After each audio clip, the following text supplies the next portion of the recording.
Famille internet, abonnez-vous votre chaîne Doomu Saloum TV. tey nag dañuy ñëw indil leen benn affaire bu doy waar. asalaamualeykum leen di dalal ci numéro 21 pour cette émission Actu Cinéma bi nga xam ne moom la ñuy amal à chaque fois. moo tax aujourd'hui on va parler de Mbettel. Mbettel, la surprise. Mbettel, j'ai eu une surprise désagréable de la saison 4 jusqu'à l'épisode 8 parce que émission bi ñu koy def épisode 8 la ñu toll. D'accord, Mbettel mi ngi am public ba tey et ça marche jusqu'à présent. Soyons précis, soyons clairs te nañ ñu déglu attentivement, suivre suñuy analyse attentivement pour ne pas tomber dans des jugements dafa faral kii dafa faral kee c'est injuste nangam ki nangam. Je dis bien que je suis désagréablement surpris et vous me demanderez en quoi tu peux être surpris si Mbettel fait un score de plus de, par exemple là am na épisode 1 ñu ngi 1 192 167 vues. Aujourd'hui, nous sommes le 5 septembre 2020, une production de Hockey Africa. C'est bien et c'est sorti le 9 août, ça veut dire bientôt un mois. Lan moo ma bett désagréablement, c'est tout simplement la technique, l'aspect technique de Mbettel moo ma bett, moo ma naqari. mu ngi wax entre Bass mooy la caméraman, Bachir mooy monteur bi na ma indil moom ci fa muy liggéeyee ku gën a taxaw Bachir comme kuy monter na ko indi amu ko na indi ku benn caméraman bu nekk ci production buy film bu gën a taxaw booy Bass. dañoo bëgg a andi benn clarification par rapport ak critiques yi ñuy def dañu koy def non pas pour ñu justifier vraiment mais pour expliquer mais aussi pour ngeen mën a comprendre li ñuy waaj a wax ci Mbettel. Pathé Sène mënul xamul dara na réglé daaw nga fi commencé génne daaw jéeg laal fi ay ñeenti séquence defoo lu taxaw génn di critiquer Mbettel ngay critiquer lu Sénégal yëpp teg la ko bëgg ko loolu mooy wane ni kon moom am na ñu nekk ci ginnaaw. bu ñuy waxtaan ci benn série bu bees dañuy teg série bi ñu ne série bi kan moo ko def mooy ban maison de production moo ko def ak série bi ñaata saison la toll. le cas de Mbettel ñu ngi ci 4e saison Hockey Africa moo ko produire mais aussi ñu xool équipe technique bi ñan la. am na série bu mel nii l'impossible est possible bu ñu koy seetaan def critique dañuy mën a comprendre bu ñu xoolee dès la première minute dañuy xam ne ay débutants lañ parce que suñu leen dégg ci benn production maanaam dañ leen di baal lu baree bari dañuy comprendre parce que dañuy soog a door dañ leen di gën a encourager gën leen jox conseil ne leen dee leen ko defee nii dee leen ko defee naan. et puis moom dafa c'est mal placé pour mu wax. ci technique parce que ñaar non ci technique warul wax ci technique parce que xamul dara ci technique. bu ñu ñëwee ci Evenprod wala ñu ñëw si. Pikini production wala ñu ñëw ci Marodi TV dañuy leen ni ñu leen di dañuy sévère si ñoom parce que am nañu expérience boo xam ne mayatu leen yenn fautes yi ak yenn erreurs yi ñu koy def. et puis moom dafa c'est mal placé pour mu wax. ci technique parce que ñaar non ci technique warul wax ci technique parce que xamul dara ci technique.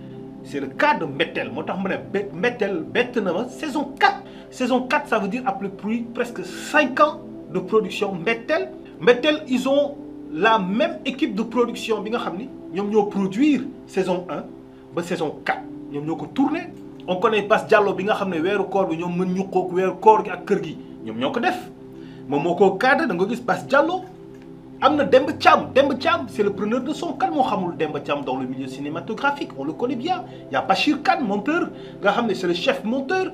kan moo ko xamul ci milieu cinématographique ay entreprises de télécommunication dañu koy engagé mu leen defal ay publicité donc ce sont des gens qui ont de l'expérience. ou bien je me suis dit ils ont mis les noms des professionnels alors que ce sont pas les professionnels qui ont fait cette saison 4 mën nañ def générique bi ne ñii ñoo ko def les pros alors que ñi ko def aayuñu et c'est pas normal bu fekkee c'est le cas parce que loolu rek laa ko mën a imaginer vous ne devez jamais accepter que kenn di teg sa tour ngay signer loo xam ne liggéeyuloo ko te boo ko liggéeyee je me demande qu'est-ce que vous a pris de faire une chose pareille après 3 saisons. benn caméraman bu nekk ci production buy film bu gën a taxaw booy Bass parce que ci ay booy yi gën a kale actuellement ci Sénégal lañ bokk.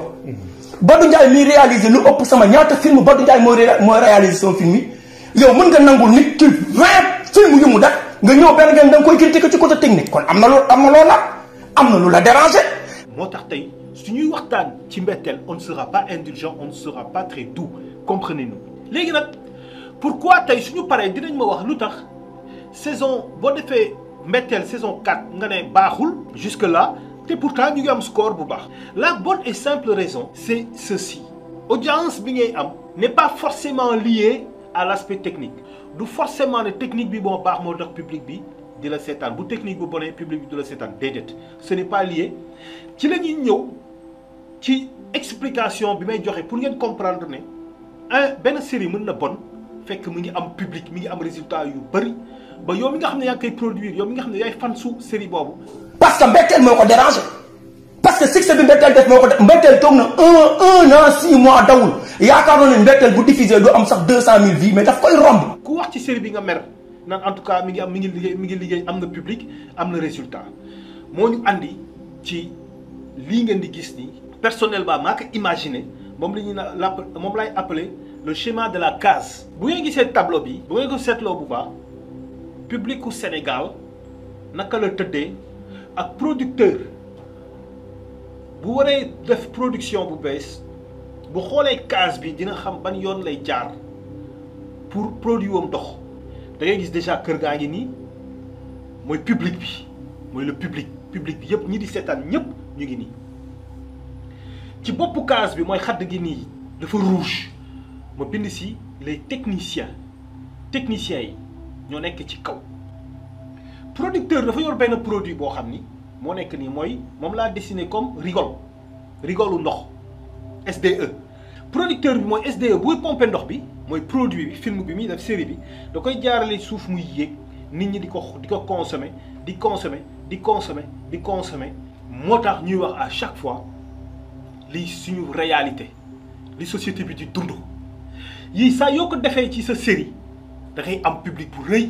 ñoom nag dama leen wax benn affaire am na wax yoo xam ne dañ koy codé mais la prochaine fois lañ ko tëj ñi nekk seen ginnaaw duñu ay jullit duñu la kenn xam di leen financer ñuy yàq public bi ci seen ay film di wane ay image di wax ay wax yoo xam ne sénégalais yi bëgguñu ko musul am ci théâtre ñi wane ni dañuy innover yooyu du loolu mani nañu xool li sénégalais yi bëgg bu fekkee ñoom la ñuy liggéeyal bu fekkee seen film yi dañ koo indi pour am lu ñu wan sénégalais yi pour éduquer leen pour informer leen nañu xool li sénégalais yi bëgg ñu def ko. defuñu ko sénégalais yi bëgguñu ñun ñu xool ñun parce que yow miy def amoo solo ki ngay defal parce que da ngaa bëgg koo xool bu fekkee pour yow kese la jarul ngay génn si kër da nga koy def pour public bi xool ko kon da ngay xool li public bi bëgg nga defal leen ko.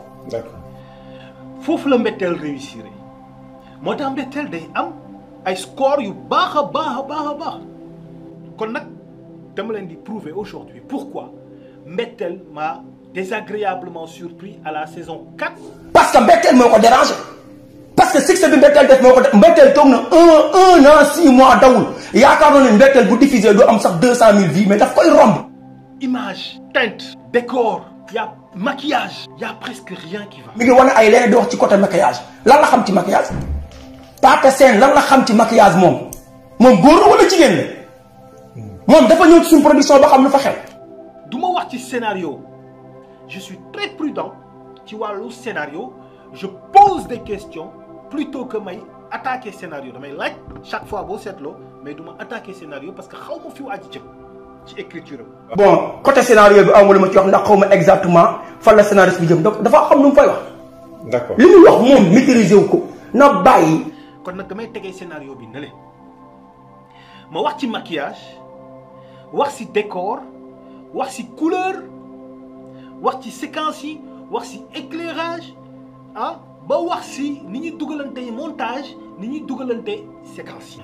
damaa bëgg Pathé Sène xam ni moom waru wax parce que daa am fu mu bokk tey jii li ma bëggoon mooy koo xamante ni ñëpp xam nañ ko ci aar koo xam ni borom xam-xam la. koo xamante ni su waxee kenn du ko dindi. ñu jël série yi teg ko série bu nekk ñu critiqué ko li ma la wax sànq ñun jànqeen daan nañ def film woo ay ponkal ñu ñëw toog seetaan ko groupe bépp toog ñu critiqué lii ak lii ak lii ak lii kooku bañ ko critiqué. ku lay critiqué dafay yokk xam-xam dafay bëgg nga avancé. mais xam nga ni nañu dem Sénégal xooli vidéo Pathé Sène bi du critique sabotage la.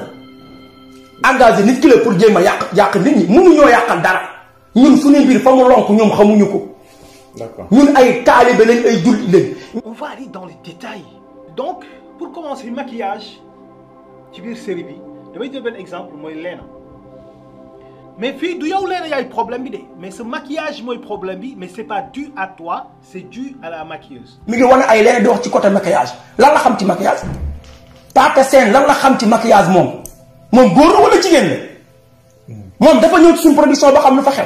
Léna boo xoolee dafa xees bon xeesal na yokkul xees na intéressé wuñu li ñu intéressé mooy elle est de teint clair et pourtant bu ñu xoolee le maquillage de Léna xool leen ci biir tuñ au kaw tuñu Léna yi kanam yi et tout da ngay xam ne elle n'est pas maquillée wala maquillage am àggut wala sax elle n'est pas du tout maquillée n'est-ce pas sur cette séquence là amul maquilleuse. mi ngi wane ay Léna di wax ci côté maquillage lan la xam ci maquillage Pathé Sène lan la xam ci maquillage moom góor la wala jigéen la moom dafa ñëw ci suñu production ba xam lu fa xew.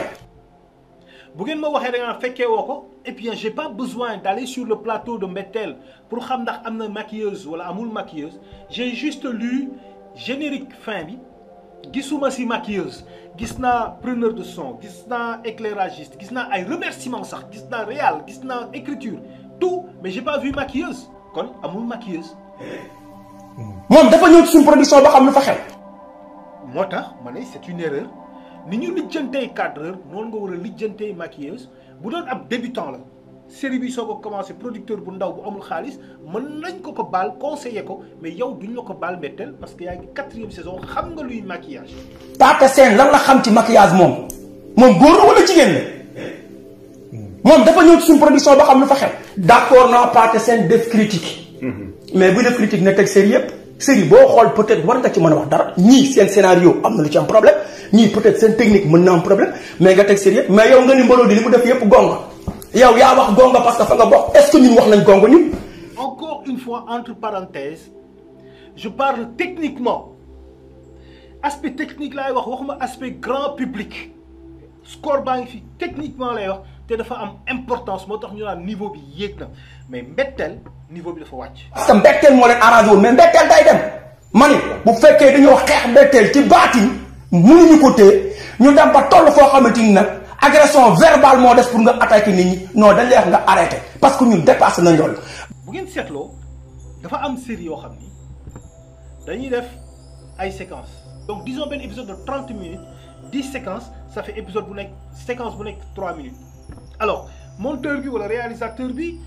ci série yu bari dafay wax ne dañuy croiser wante séquences yi bu ñu wanee Rouba ak Ndeye Sine ñu waxtaan ba 1 minute nañ dem jëli Serigne Ngagne ak Léna après ñu dellu siwaat ci Bella ak Ndama comme ça spectateur bi buy seetaan du sonn ci seetaan di leen di xool ba en yow day bëgg di gis lii dem dellu siwaat c'est bien. dama ne woon Pathé Sène du ma ko tontu moom amul tur parce que moom li muy joué moom mi ngi def film boo xamante ni c'est juste pour publicité la du film. mënoon na ñoo bañ a wax ci yu bari nag. def na ay film yu toj. comme Adja genre yooyu. Adja mi ngi toj. non day publicité rek. benn produit lañ koy jox muy publicité mooy yooyu ay produits lañ koy gis moo koy def. comme commercial la quoi. waaw commercial la moom. c'est vrai on est tous d'accord mais il y a une manière de le faire il y a une manière nooy croisanter séquences yi et je vais vous montrer dans Mbettel erreur yu bari yu ñu def franchement ci seen croisement wu séquences yi. xam nga nit bu amee sutura moo ko may boppam. dafa mel ni flashback la ñu nekk on parle de décor. mën nga liggéey sa liggéey te doo xaw a sa sutura yow mën ngaa nekk ci ay film nga nekk Mbolodi di tourner ñu mën a gis ñaata erreur yoo def buñ la ko wax yaa ko def boo amee erreur da ngay dem rectifier ko wala buñ ko wax ñu waxante ko ci sutura parce que mën na nekk booy fii kat gis naa fi erreur fii am na problème lii ñu régler ko suñu biir parce que loolu war naa mën a nekk mais pas nga gën taxaw di agresser nit ñi di jaay benn xam-xam am benn niveau tax xamoo dara. techniquement laa wax man bu ma kenn waxu vu machallah histoire machallah jeu d'acteur machallah je parle de l'équipe technique bu leen foog ne damay wut ay la petite bête vous savez parfaitement ce que je dis et les professionnels du ciné savent ce dont je parle. Pathé Sène fan la tax ak lu mu def ci réew mi ci wàllu théâtre kenn reconnaître la amoo trophée Serigne Ngagne samay trophée ngi nii 2019 Serigne Ngagne mooy meilleur acteur Sénégal fii. c'est très important yi ay détails yu sew la yoo xam ne ça compte hein lii ce rideau plié là c'est pas bon couleur bi ça veut dire quoi c'est pas bon et Pathé Sène fan la tax ak lu mu def ci réew mi ci wàllu théâtre kenn kenn reconnaître la amoo trophée Serigne Ngagne samay trophée ngi nii 2019 Serigne Ngagne mooy meilleur acteur Sénégal fii. Mais Balak, c'est vrai, mais il y a un cafard qui traîne par là. Mais regardez ce cafard, il est là. Il se promène gentiment. Il se promène gentiment. Ouais, ok. Mettel, il se promène. Mais qu'est-ce qu'il fait par là, ce cafard? Je parle de Mettel. C'est une série événement. Vous m'y savez que Mettel dafa neex. Mën nga liggéey sa liggéey te doo xaaral sa sutura. Yow mën ngaa nekk ci ay film nga nekk mboloo di tourné ñu mën a gis ñaata erreur yoo def buñ la ko wax yaa ko def boo amee erreur da ngay dem rectifier ko wala buñ ko wax ñu waxante ci sutura parce que mën na nekk booy fii kër gis naa fi erreur fii am na problème lii ñu réglé ko suñu biir parce que loolu war naa mën a nekk mais pas nga génn taxaw di agresser nit ñi di jaay benn xam-xam am benn niveau tax xamoo dara. L'une des meilleures séries sénégalaises, mais techniquement c'est mort. Un monteur c'est presque un magicien. Un monteur mooy def star. Un monteur, c'est un faiseur de miracles. Donc, si au montage, on ne peut pas corriger tout ça, c'est un problème. Donc, en grosso modo, les chers spectateurs, les e-spectateurs qui sont intéressés par la technique, l'aspect technique d'un film, parce que Ciné Actu, on parle de la technique. On ne parle pas du grand public, etc. C'est bien. Parce que scénaristiquement parlant, c'est bien. Vous parlez d'histoire, de réalité. Les acteurs sont bons, ils ont de l'expérience. Mais ça reste, côté technique, c'est tombé à l'eau. Je suis désolé d'être cash et d'être pas indulgent du tout. Sénégalais, néewuñu gongo foofu. Non, dama ni Mbetteel ñëpp néewuñu gongo malgré seen public. te loolu kenn mënu koo am. yàlla mi bind nit ñi ak yeneen bi yàlla yónni sax amul loolu kon loolu ñu nangu nañ ko nañ fexee xam nekk ay taalibe oyof bu yàlla joxee nit ki dara mu nangu ko. fu la yàlla may gën nit ñi nangu ko ñun xëccoowuñu dara ci aar xam nga xëccoowuñu ba ñu xamee ni dudd nañ ñi ngi dund te bis dee ñoo ñu dugal ci bàmmeel am ñu jiitu woon di ko def succès bu nu ñu am ko def loo xam ne ñun mënuñu ko def ñu dugal leen ci bàmmeel ci lañ xamee ni ñun dañuy participer rek def li ñu war a def suñu jeexalee taxaw ñeneen continuer ko parce que du jeex am nañ suñu ay doom ñu ngi ñëw tey jii ñun li ñu liggéey ñu ñu jiitu woon peut-être ci seen ci wàllu coono daj nañ loo xam ne ñun dajuñu ko parce que ñooñu jiitu foofu ñu ñëw liggéey am na ñoo xam buñ liggéey dañuy ñëw mu fekk mu gën a nooy parce que nooyal nañ ko pare mooy bi nga ñëw ci tool bi pour bay fekk nga ku la ruujal defaral la suuf si ba mu baax nga xam ne yow da ngay ñëw rek samp ci di xaar mu taw mais bu tawee ba pare fekki woo ko am na koo xam ne day ñëw dagg moo koy jëfandikoo te coono bi fekk ko ci loolu day am noonu la yàlla bindi adduna pare guma ci loolu. Mais parce que ponkal lay waxal je parle de Mbetteel d'une très grande série, la série la plus respectée au Sénégal, une série qui passe sur la RTS de Tchomo.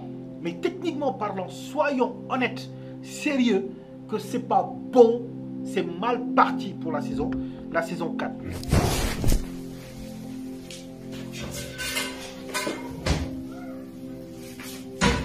bii ni Italie la jógee bii léegi du ma ko génne. bay Italie la jógee. lii nii man lii laay tontoo Pathé Sène du ma moroomam man. ki gën a tuuti ci Mbetteel moo ko am xam. dama ne woon du ma waxee ci xaal bii mais nit ku nekk lu koy bënd man dama tàng. du ma tooñ. mais tooñ baaxul.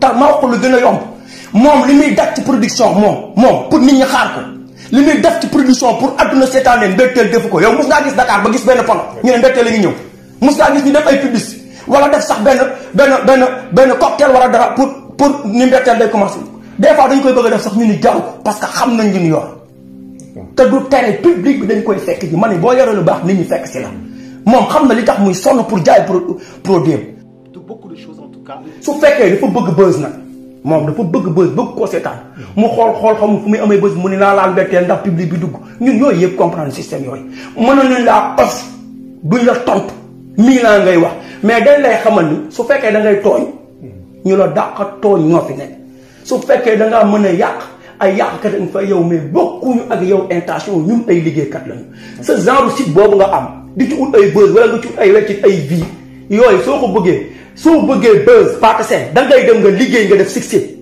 comme ni ko Serigne Ngagne amee liggéey ko ñëpp xam nañ def ko liggéey am ko caaxaan mooy ko saa neex noonu keneen ak keneen da ngay dem nga liggéey mais pas ci sa site ngay ut ay vie. Merci de rester abonné, merci de rester connecté et à très bientôt sur Sky TV Twin Studio Production. C'était Weuz et à la prochaine. Ciao.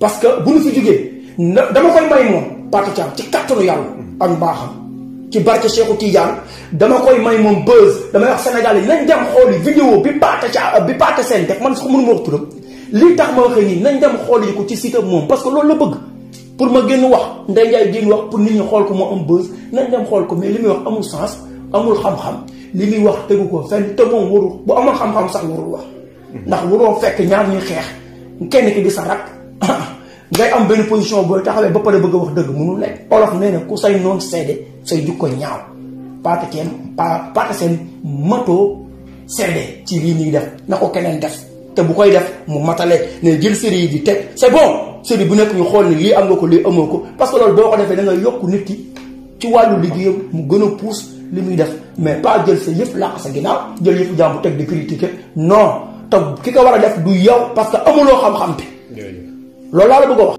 dee wax ni aussi tamit yàgg nañoo seetaan émission yàgg nañoo seetaan ay interview ma def ko te musuma waxee nii mais su ma waxee nii sax parce que benn nit bu tekkiwul dara moo taxaw pour jéem a yàq suñu liggéey peut-être am ñu nekk ci ginnaaw li ko pousse mais du jàmm loolu te loolu musul am kon donc damay jégalu Sénégalais ci ne ma waxee parce que du sama xaal nii nag laa mel mais wanewuma ko heure bu génn dafa am lu ko génn am naa leneen lu gën a métti lii mais ñu ngi ma denc parce que amul sens ma koy génn di ko wax mais olof nee na koo ne xaw ma ni ma lay def ni mu la def nit koo gis am na nu mu mel mais koo laal am na fam boo ko laalee moom nu mu mel man su ma soñoon Sénégal yi lu ma leen di jox lu leen di bégloo lu leen di reetaandoo parce que contrat boobu laa am ak ñoom mais tamit bu fekkee dañuy liggéey di sonn di daj dañuy daj am ñoo xam ne xamuñu lan moo xew taxaw di jéem a di la jéem a yàq sa liggéey di ko lëndëmal di ko xajamal non da ngay taxaw nga wax ko li nga ko war a wax mu xam ko mu xam ni ñoo leen gën a baax bopp ñoo leen gën a xam ni xew